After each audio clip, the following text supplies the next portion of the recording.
Bonjour, bienvenue sur Comment fait-on, je suis heureux de vous retrouver pour une nouvelle recette. Alors aujourd'hui, nous allons réaliser ensemble des blinis. Alors les miens sont un petit peu plus noirs que ceux traditionnels, simplement parce que, enfin je veux parler de la pâte bien évidemment, simplement parce que j'ai rajouté dedans de la farine de sarrasin. Ce n'est pas une obligation, mais franchement ça apporte quelque chose de supplémentaire à la recette. Alors, les blinis, ça se mange soit en apéro, accompagné d'un petit peu de fromage, de guacamole, enfin de toutes sortes de choses, ou alors en entrée, avec un petit peu encore du fromage, du jambon sec par exemple. Il y a plein de recettes, il y a qu'à aller voir sur internet ou sur Comment fait-on, vous allez voir plein de recettes qui s'accompagnent très bien avec les blinis, mais ça peut se manger aussi comme ça, c'est aussi très bon. Vous allez voir, c'est très simple à réaliser. Alors juste avant, je vous donne les ingrédients et puis après je vous explique comment faire ces délicieux blinis à la farine de sarrasin. Allez, c'est parti. Alors, les ingrédients pour environ 15 blinis. Vous aurez besoin pour cela de 110 g de farine blanche, 110 g de farine de sarrasin. Pour ceux qui veulent, vous pouvez mettre 220 g de farine blanche, pas 220 g de farine de sarrasin parce que sinon ce serait vraiment trop fort. 250 ml ou 25 centilitres de lait tiède, 2 œufs, 10 g de levure boulangère, 50 g de beurre fondu, 80 g de yaourt nature brassé, une cuillère à café de sucre en poudre et une cuillère à café de sel. Sachez que le temps de repos c'est environ 2 heures une fois que vous avez fait la pâte, entre 1 heure à 2 heures. Et le temps de cuisson c'est très rapide, c'est 5 minutes tout compris, c'est-à-dire 2-3 minutes d'un côté, on retourne et il faut laisser environ 1 minute de l'autre et c'est cuit. Après c'est vraiment une estimation parce que tout dépend des ustensiles que vous utilisez, des poêles que vous utilisez, de la plaque que vous utilisez, donc c'est vraiment une estimation mais c'est à peu près ça.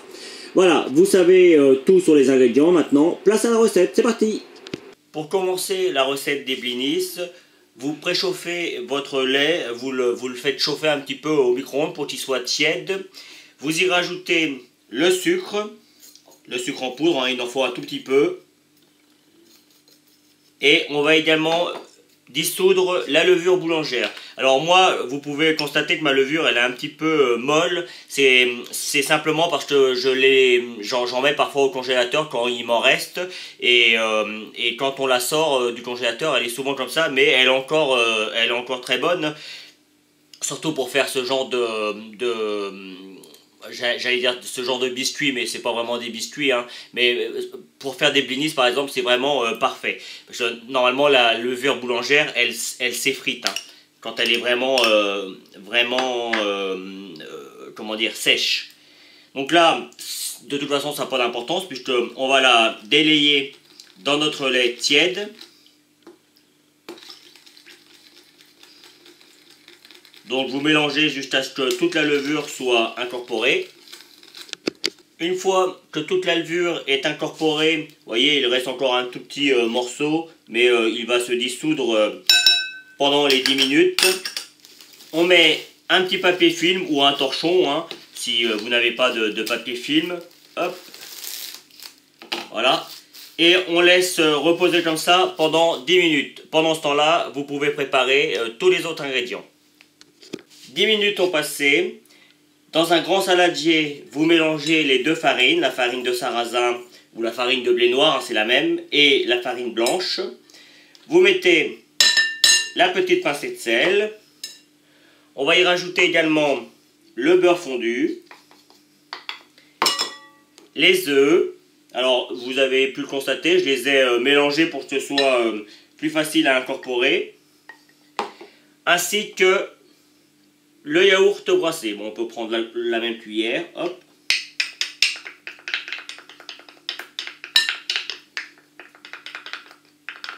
Vous avez vu, c'est pas compliqué à faire comme recette. On va mélanger tout ça dans un premier temps, avant d'incorporer notre lait avec le sucre et la levure dedans. Au début, ça fait quelque chose d'assez grossier, mais c'est normal puisque on n'a pas rajouté la partie liquide. Voilà. Et justement, maintenant, on va reprendre notre lait avec notre levure. Hop. Et on va l'incorporer tranquillement. On va y aller en 2 fois. Et là, c'est parti. Alors, au début, on fait attention. Parce que sinon, on en met partout. Le but est de délayer un petit peu l'ensemble.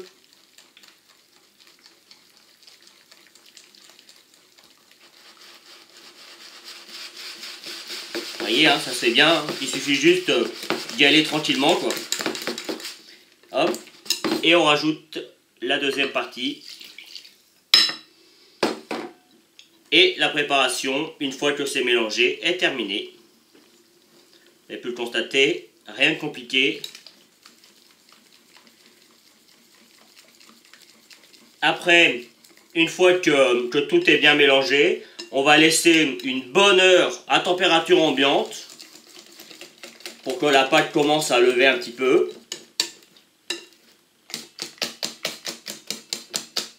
Voilà. Alors, juste une précision, si vous n'aimez pas la farine de sarrasin, vous pouvez faire vos blinis sans problème avec uniquement de la farine blanche. Hein.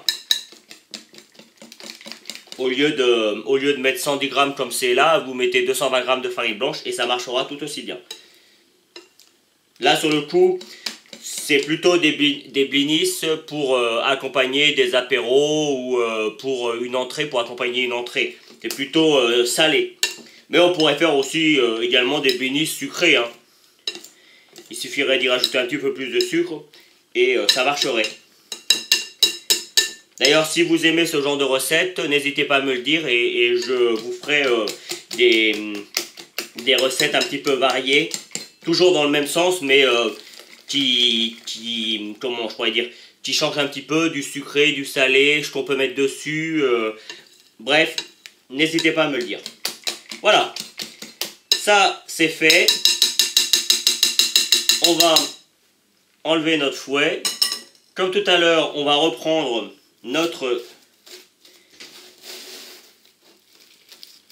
film alimentaire et on vient le poser dessus. Et comme je le disais, c'est parti à température ambiante. Alors, faut pas qu'il fasse trop chaud, hein. Une vingtaine de degrés, c'est bien. Et on laisse pendant 1 heure, 1 heure et demie. On peut aller jusqu'à 2 heures sans aucun problème. Allez, c'est parti. Allez, c'est parti pour la cuisson. Alors, comme vous pouvez le constater, on voit des petites bulles dans la pâte. Hein, c'est tout à fait normal. C'est signe que la fermentation a fait son effet. Je ne sais pas si on voit bien comme ça avec la caméra. Mais c'est bon signe. Moi, je vais m'aider de... Alors, je vais les faire en grand, mais je vais vous montrer également qu'on peut les faire en plus petit pour faire des petits apéros. Hein. Mais pour l'instant, je vais vous montrer en grand. Donc, dans un premier temps, on prend un petit peu d'huile avec du sopalin que l'on trempe et on vient bien passer sur la poêle pour que celle-ci, pour que ça ne colle pas en fait. On ne met pas un feu très fort. Il faut que ce soit, faut que ça chauffe, mais il ne faut pas non plus que ça chauffe de trop. Et une fois que la poêle est chaude, là vous voyez, la poêle est chaude, on va pouvoir commencer à mettre la première. Alors moi, vous voyez, je m'embête pas. J'y vais directement avec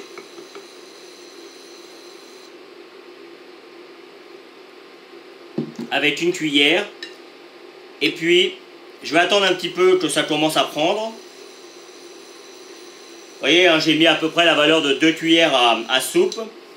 On a besoin d'une petite spatule pour pouvoir décoller en dessous. Hop, voilà, on décolle. L'emporte-pièce, c'est juste pour avoir des choses à peu près rondes. Après, c'est pas une obligation, hein, vous pouvez très bien vous servir vous pouvez très bien les mettre directement comme ça. Et là maintenant, on attend 3-4 minutes que ça chauffe en dessous. C'est surtout quand on va le tourner qu'il faudra par contre aller beaucoup plus rapidement. Alors vous voyez, avec la spatule on regarde, on commence à le décoller un petit peu. Voilà, c'est la première, donc ma poêle est encore ma poêle est encore un peu froide, mais plus on va en faire, plus ça va être facile. Vous voyez là, ça manque un petit peu de chaleur. On va le laisser un petit peu plus longtemps.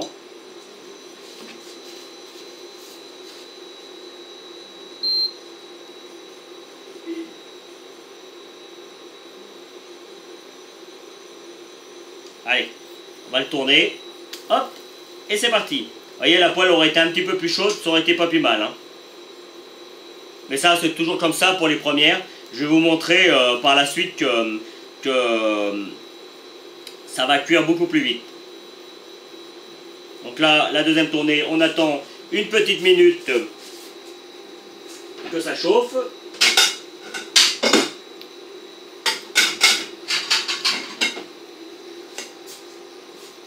On prépare une assiette pour les déposer dedans. Vous voyez, hein, tout de suite, la deuxième tournée, elle chauffe beaucoup plus vite.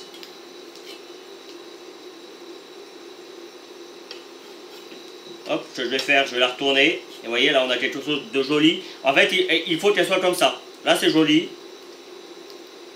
C'est exactement la couleur qu'elles doivent avoir. On va la laisser encore un petit peu. Alors après, on peut les faire plus fines, un peu plus épaisses, hein, c'est une question de choix. Moi, j'aime bien quand elles sont fines.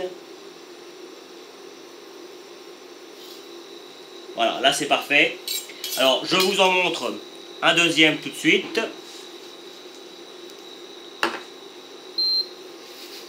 On met un petit peu d'huile. On reprend l'emporte-pièce. On prend notre pâte. Vous voyez là tout de suite on entend déjà que ça cuit tout de suite plus vite. Ce qui est normal, hein, au début la poêle elle est toujours un peu froide. C'est un petit peu comme quand on fait les crêpes en général. La première elle est toujours un petit peu loupée. Hop, on peut défaire l'emporte-pièce. Voilà. Et là vous voyez, hein, déjà c'est presque bon. On va laisser encore un tout petit peu. Hop. Et vous voyez la différence quand la poêle est bien chaude. Là, c'est vraiment parfait. Hein. La couleur, tout est génial. Alors, elles ont une couleur un petit peu grise. Hein, c'est tout à fait normal puisque j'ai mis de la farine de sarrasin.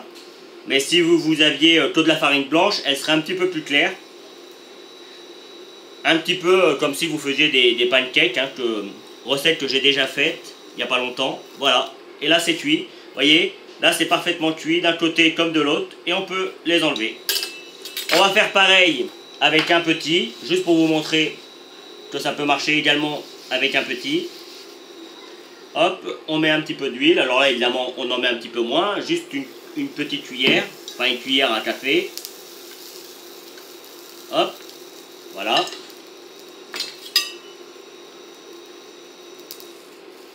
Hop, on défait l'emporte-pièce.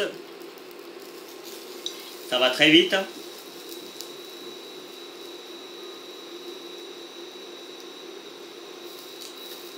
Et là on peut tourner. Et voilà.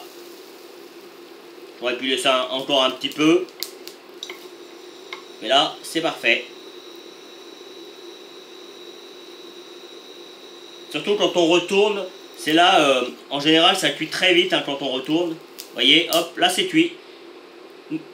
À peine une minute.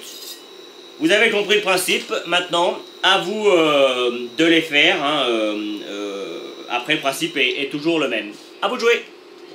Et voici le résultat final. Alors, j'en ai fait des petits et des grands, hein, comme je vous l'avais dit. On a quelque chose de bien doré sur le dessus. Un petit peu plus cuit si on regarde en dessous, hein, mais c'est tout à fait normal. Et puis c'est pareil pour les petits. Voilà, j'espère que cette nouvelle recette vous plaira. En tout cas, moi, j'ai pris beaucoup de plaisir à la réaliser. À bientôt sur Comment fait-on et surtout, n'hésitez pas à aller voir juste après le lien pour vous abonner, le lien qui vous permettra d'aller sur ma chaîne Comment fait-on où vous allez retrouver toutes mes recettes, enfin pas sur ma chaîne mais sur mon site. Et puis je vous donnerai deux autres recettes, probablement la recette des pancakes et puis des crêpes traditionnelles. Voilà, à bientôt sur Comment fait-on. Vous pouvez vous abonner maintenant soit ici dans le coin, allez sur mon site internet où vous retrouverez toutes mes recettes et puis consultez les 2 vidéos qu'il y a ici qui correspondent à des vidéos que soit je vous ai données dans la recette, soit qui correspondent à la recette en question. A bientôt sur Comment fait-on ?